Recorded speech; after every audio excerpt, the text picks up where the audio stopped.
இந்த 2026 தேர்தல், சட்டமன்ற தேர்தல், நம்ம யாருக்கு ஓட்டு போடணும், எதற்காக ஓட்டு போடணும் அப்படின்னு மக்கள் சிந்திக்கிறாங்களா அப்படின்னு கேட்டால் சிந்திக்கிறதே கிடையாது. நீங்கள் யோசிச்சு பாருங்க, நம்ம எப்படியாப்பட்ட மக்களை தேர்ந்தெடுக்கிறோம், எப்படியாப்பட்ட வேட்பாளர்களை தேர்ந்தெடுத்திருக்காங்க மற்ற கட்சிகள்லான்னு சொல்லி யோசனை பண்ணி பாருங்களேன். ஒருத்தர் திரையில் பணத்துக்காக, இப்போ நம்ம ஒரு வேலைக்கு போகிறோம், எதற்காக வேலைக்கு போகிறோம்? சம்பாதிக்கிறதுக்கு. அந்த மாதிரி நமக்கு ஒரு வண்டி ஒரு ஆட்டோ ஓட்டுறது எப்படி நமது வேலையோ, ஒரு டீ ஷாப் வச்சிருக்கிறது எப்படி நமது வேலையோ, அது மாதிரி நடிப்பதை ஒரு தொழிலாக வைத்திருக்கும் ஒரு நடிகனுக்கு அது ஒரு தொழில், வருமானம் ஈட்டக்கூடிய தொழில். அந்த வேலையை செய்யக்கூடிய ஒரு நடிகன் நம்ம குறைஞ்சபட்ச தொகையை தான் வருமானமாக பார்ப்போம். ஆனால் அவங்க கோடியில் வருமானம் பார்க்குறவங்க, ஏழைகள் கிடையாது.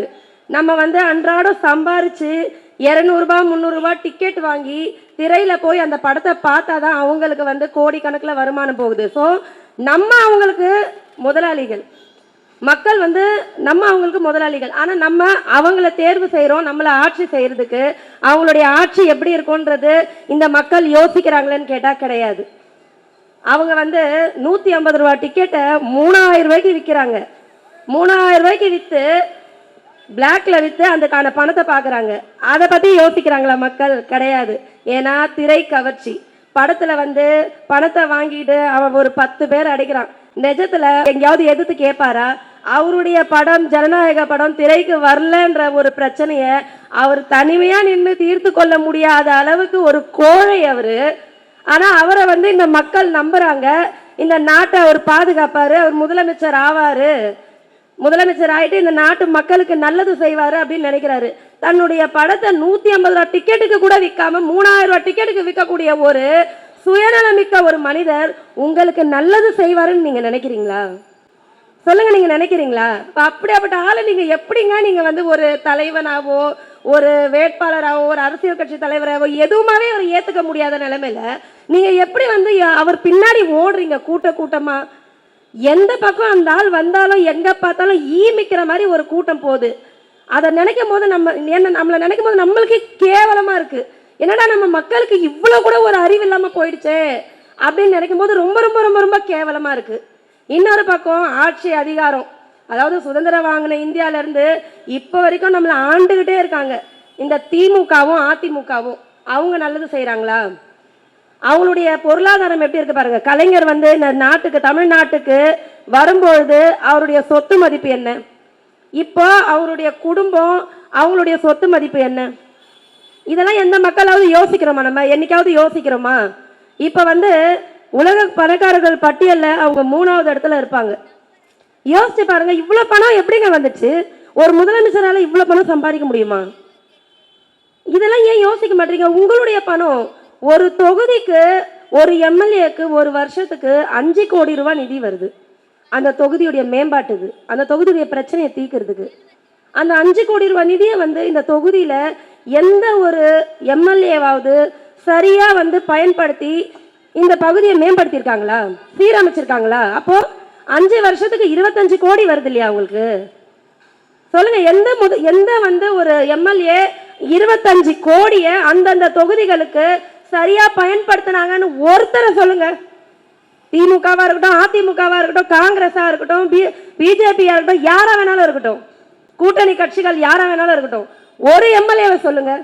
ஆனா எங்க நாம் தமிழர் கட்சியில ஒரே ஒரு கவுன்சிலர் கன்னியாகுமரியில, அந்த அக்கா சிறந்த கவுன்சிலர் அவார்டு வாங்கியிருக்காங்க. அவங்களுடைய நிதியை வாங்கி அந்த மக்களுக்கு சிறப்பான முறையில், அந்த வட்ட மக்களுக்கு சிறப்பாக செயல்படுத்தியிருக்காங்க. எந்த கட்சி இந்த மாதிரி பண்ணிருக்கு? ஒரு கவுன்சிலர் எவ்வளவு சிறப்பான ஒரு அவார்டு வாங்கியிருக்காங்கன்னா, அப்போ இந்த நாம் தமிழர் கட்சியில் இருக்கக்கூடிய பிள்ளைகள் 234 தொகுதிகளில் எம்எல்ஏவானா அப்போ இந்த நாடு எப்படி இருக்கும் பாருங்க. நாங்க இந்த தமிழ்நாட்டு மக்கள் கிட்ட என்னங்க கேட்கிறோம்? என்ன கேட்கிறோம்? உங்களுடைய சொத்தை எழுதி வை நான் கேட்கிறோம். இது எங்க நாடு, எங்களுடைய மாநிலம். உங்க மாநிலம் சீரும் செழிப்பா இருக்கு. கேரளா பாருங்க, சிறப்பா இருக்கு, தெய்வங்கள் குடியிருக்கும் மாநிலம் அப்படின்னு சொல்றாங்க. கர்நாடகா பாருங்க, அதுவும் செழிப்பா இருக்கு. ஆந்திரா அதுவும் செழிப்பா இருக்கு. ஏன் ஏன்னா அந்த மாநிலத்தை அந்த நாட்டு மக்கள், அந்த மாநிலத்து மக்கள் ஆட்சி செய்கிறாங்க. ஆனால் தமிழ்நாடு பாருங்க எவ்வளோ சீர்குலைஞ்சு போயிருக்கு. காடுகளை அழிக்கிறாங்க, மலைகளை அழிக்கிறாங்க, மண்ணை கொள்ளடிக்கிறாங்க, நீர் வளம் இல்லை, நிலவளம் இல்லை, மரங்களை வெட்டுறாங்க, காற்று இல்லை, எதுவுமே இல்லை என் மக்களுக்கு.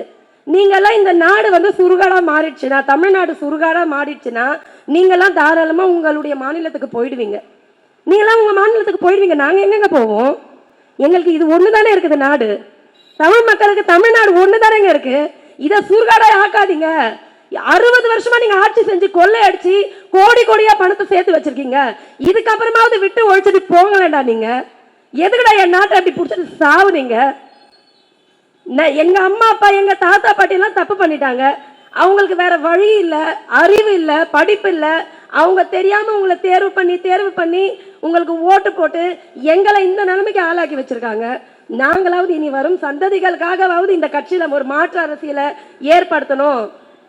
இந்த நாடு வந்து செழிப்பா இருக்கணும். உடனே சீமான் வந்துட்டாருன்னா காடை மறுபடியும் உருவாக்கிட்டு வராங்க. இந்த மாதிரி கிண்டல் கேலி எல்லாம் பேசாதீங்க.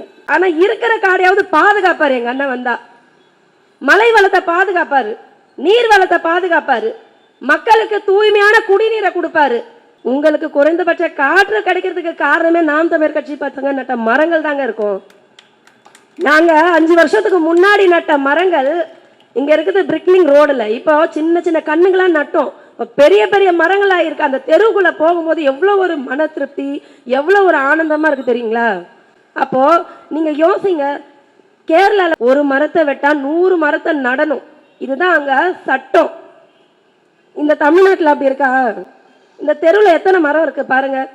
வெயில், இந்த வெயில்ல எப்படி கஷ்டமா இருக்கு. காலையில 7 மணிலேருந்து மத்தியானம் 12 மணி வரைக்கும் இந்த ரோட்ல போகும்போது நம்மளுக்கு உடம்பெல்லாம் எப்படி எரியுது. இயற்கை காத்து கிடைக்குதா நம்மளுக்கு? எப்படா நிழல் கிடைக்கும், எப்படா மாலை நேரம் ஆகும் அப்படின்னு நம்ம யோசிச்சுட்டு இருக்கோம். அதுக்கு காரணம் என்ன? இந்த இயற்கை வளங்கள் எல்லாம் அழிக்கிறதுக்கு தான் காரணம். இதை அழிச்சது யாரு? நீங்க தேர்வு பண்ண, நம்ம தாத்தா பாட்டி தேர்வு பண்ண, எங்க அப்பா அம்மா தேர்வு பண்ண இந்த கேவலமான திராவிடமோ இந்த கேவலமான திமுக அதிமுகவும் தான். இதுல இருந்து நம்மளாவது மாறணும்ல, இந்த தலைமுறையாவது மாறணும்ல. நம்ம பிள்ளைங்களை வந்து அதாவது கரு உருவாகிறதே கஷ்டமாயிடுச்சு. எல்லாருக்கும் மலட்டுத்தன்மை அதிகமாயிடுச்சு உணவால. அப்படியே ஒரு கரு உருவாயிட்டு அதை 10 மாசம் சுமந்து அந்த குழந்தை பிறக்கும் போது அதுக்கு வந்து சுகர் இருக்குதா, அது இருக்குதா, இது இருக்குதா அப்படின்னு சொல்லிட்டு 1008 செக்கப். அதெல்லாம் தாண்டி ஒரு குழந்தை பிறந்துருது. பிறந்ததுக்கு அப்புறம் அந்த குழந்தைக்கு இயற்கையா சுத்தமான காத்து கிடைக்குதா, கெமிக்கல் இல்லாத உணவு கிடைக்குதா? நம்ம வாங்குறோம் இல்லையா, பால் பாக்கெட்டுங்க வாங்குறோம், ஆவின் வாங்குறோம், நிறைய பால் வாங்குறோம். எந்த பால் ஒரிஜினல் பால்னு நம்மளுக்கு தெரியுமாங்க? வீடியோ பாருங்க, ஏதோ கெமிக்கலை போட்டு கலக்கி செயற்கை பால் உருவாக்குறாங்கன்றாங்க. பயமா இருக்கு. எந்த உணவு பொருளை பார்த்தாலும் பயமா இருக்கு, எதை பார்த்தாலும் பயமா இருக்கு. என்னடா இப்படி ஒரு நரகமான ஒரு வாழ்க்கை வாழறோமேன்ட்டு பயமா இருக்கு. நம்மளுடைய காலம் முடிஞ்சு போச்சு, நம்ம போயிடுவாங்க. நம்ம பிள்ளைங்க, அவங்களுடைய சந்ததிகள், இதை பத்திலாம் நம்மளுக்கு யோசிக்க வேண்டாமா? இந்த கட்சி நாம் தமிழர் கட்சி 15 வருஷமா தெருவா நின்று ஒவ்வொரு இடத்துலையும் கத்தி உங்களுடைய காதுகளுக்கு, உங்க செவிகளுக்கு நாங்க எவ்வளவு விஷயத்த சொல்லிக்கிட்டே இருக்கோம். உங்களுக்கு ஏங்க உங்க மண்டையில ஏற மாட்டேங்குது? ஒரு இயற்கை வளம் மேம்பட்டுச்சுன்னா அது நாம் தமிழர் கட்சிக்கு மட்டும் அங்க கிடைக்குது. ஒரு காத்து வந்துச்சுன்னா நாம் தமிழர் கட்சிக்கு மட்டும் அங்க கிடைக்குது. ஒரு தூய குடிநீர் கிடைச்சதுன்னா நாம் தமிழர் கட்சிக்கு மட்டும் அங்க கிடைக்குது. இந்த உலகத்துக்கே தானே இங்க கிடைக்கிறதுக்கு நாங்க பேசுறோம். மக்களுக்கான எல்லா அரசியலும் தானே பேசுறோம். தேனீக்கள் குறைஞ்சிட்டு இருக்கு. எந்த அரசியல்வாதி சொல்லியிருக்கிறாரு தேனீக்கள் குறையுது, உலகத்துல வந்து விலங்குகள் குறையுது? தேனீக்கள் குறைஞ்சா என்ன? அது ஒரு தேனி குறைஞ்சா என்ன? தேனி குறைஞ்சதுன்னா மகரந்த சேர்க்கை எப்படி நடைபெறும்? மகரந்த சேர்க்கைன்னா என்ன நிறைய பேருக்கு தெரியாது. ஒரு காய் உருவாகிறதுக்கு 2 பூ அதுக்கு மேல இருக்கிற மகரந்தம் சேர்ந்தாதான். அதுல அந்த பூல ஒரு தேன், அந்த கடவுள் உருவாக்கிய ஒரு அரிய விதமான ஒரு படைப்பு. அந்த பூ பூத்ததும் அதுல ஒரு தேன் இருக்கும். அந்த தேனை வந்து அந்த தேனியோ வண்டோ போய் அதை எடுக்கும். அதை எடுக்கும் போது அதோடைய உடல்ல அந்த மகரந்த தூள் ஒட்டிக்கும். அது இன்னொரு பூக்கு போகும்போது அந்த மகரந்த தூளை ஒரு பூல இருந்து இன்னொரு பூக்கு கடத்தும். அப்போ அந்த மாதிரி உருவாகிறது தான் இந்த காய் கனி எல்லாம். அதெல்லாம் உருவாகணும்னா தேனீக்கள் அளவுக்கு அதிகமாக இருந்தா தாங்க அதெல்லாம் முடியும். வெறும் தேன் குடிக்கிறதுக்கா தேனி இருக்கணும்னு சொல்றோம் நம்ம? தயவு செஞ்சு சிந்திச்சு பாருங்க. நாம் தமிழர் கட்சி 15 வருஷமா இந்த ஆட்சியில ஒவ்வொரு மக்களுக்கான பிரச்சனை, டாக்டருக்கு பிரச்சனையா இருந்தாலும் போராட்டம் இருந்தாலும் அவர் தான் போய் நிற்கிறாரு, நர்ஸுங்களுக்கு பிரச்சனையா இருந்தாலும் அவர் தான் போய் நிற்கிறாரு, துப்புரவு பணியாளர்களுக்கு பிரச்சனை இருந்தாலும் அவர் தான் போய் நிற்கிறாரு. எங்க எந்த போராட்டம் நடந்தாலும் எங்கப்பா சீமானண்ணனை காணோம், எங்கப்பா சீமானண்ணனை காணோம்னு கேட்குறாங்க. அண்ணனை வர சொல்லுங்கப்பா, எங்க அண்ணனை வர சொல்லுங்க, அவர் வந்ததான் எங்களுக்கு தீர்வு அப்படின்னு சொல்லி கேட்குறாங்க. அந்த மாதிரி போராட்டத்துல மட்டும் சீமான தேடாதீங்க, அரசியல் கட்சியில தேடுங்க சீமான. எங்க அண்ணன் சீமான் ஆட்சிக்கு வந்தார்னா இந்த நாட்டில் நீங்க போராடக்கூடிய நிலைமையே உருவாகாத ஒரு சிறப்பான ஒரு அரசியலை எங்க அண்ணன் கொடுப்பாரு. தயவு செய்து சிந்திங்க. இந்த நாட்டு மக்களுடைய உங்க கையில ஓட்டுன்ற ஒரு வலுவான ஆயுதம் இருக்கு. அதை யாருக்கு போடணும், யாரை முதலமைச்சர் ஆக்கணும், யாரை அரைநிலை ஏத்தணும், யாரை இறக்கணும்னு உங்க கையில நீங்க தான் தீர்மானிக்கணும்.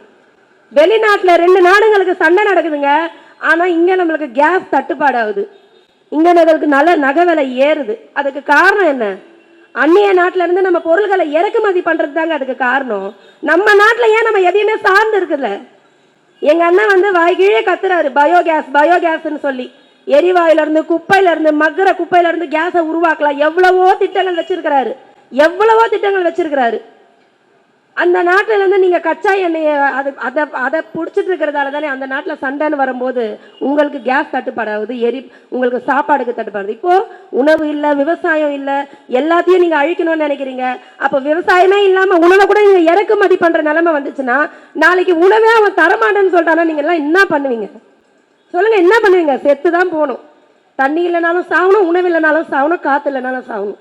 எங்க கட்சி ஆட்சிக்கு வந்தா உங்களுக்கு நிறைய திட்டங்கள் இருக்கு, அளவுக்கு அதிகமான திட்டங்கள் இருக்கு. சொர்க்கமான பூமியா தமிழ்நாட்டை மாத்திடுவாரு எங்க அண்ணன் சீமான் வந்தாருன்னா. சிந்திச்சு ஓட்டு போடுங்க. 23 பிப்ரவரி மாசம் 23 நீங்க காலையில எந்திரிச்சு உங்களுடைய பிறவி கடன் பாத்தீங்கன்னா விவசாய சின்னத்துக்கு ஓட்டு போடுறது தாங்க. போய் ஓட்டு போடுங்க. எங்களுடைய சகோதரி எழும்பூர் தொகுதியோட பெண், அது இங்கதான் பிறந்தா, இங்கதான் வளர்ந்தா, இந்த ஏரியா ஃபுல்லா சுத்தி திரிஞ்சிருக்காங்க. அவங்கெல்லாம் உங்களுக்கு கிடைக்கிற வரவங்க, அவங்கெல்லாம் பின்னணி இல்லாத ஒரு பெண், உங்களுடைய சூழ்நிலையில இருந்து வந்த ஒரு பெண். அவங்க உங்களுக்கு எம்எல்ஏ ஆனாங்கன்னா உங்களுக்கு எவ்வளவு நன்மை செய்வாங்க பாருங்க. இந்த தொகுதியில அவங்க உங்களுக்கு டியூஷன் சென்டர் அமைச்சு கொடுக்குறேன்னு சொல்லியிருக்காங்க. அவங்களுடைய நிதி எல்லாத்தையும் வர வச்சு உங்களுக்கு தரமான உங்களுக்கு கால்வாய் ரெடி பண்றேன்னு சொல்லியிருக்காங்க. பட்டா இல்லாதவங்களுக்கு பட்டா தரேன்னு சொல்லியிருக்காங்க. இந்த பகுதி தானா தெரு பகுதி உங்களுக்கு நல்லா நீங்க ஒரு சிறப்பா இருக்கிறீங்க, உங்களுக்கு பிரச்சனை இல்லை. ஆனா எழும்பூர் தொகுதின்றது வெறும் இந்த தானா தெரு மட்டும் இல்லைங்க. எழும்பூர் தொகுதின்றது நிறைய இருக்கு சுற்று வட்டாரத்துல. எல்லாத்தையுமே யோசிச்சு பாருங்க. இதுக்கு ஒரே தீர்வு நாம் தமிழர் கட்சி மட்டும்தான், விவசாய சின்னம் மட்டும்தான். அதனால பொதுமக்கள் சிந்திச்சு உங்க பொன்னான வாக்குகளை இந்த நாம் தமிழர் கட்சியின் விவசாய சின்னத்திற்கு அளிக்குமாறு அன்போடு கேட்டுக்கொள்கிறேன். நன்றி, வணக்கம். நாம் தமிழர்.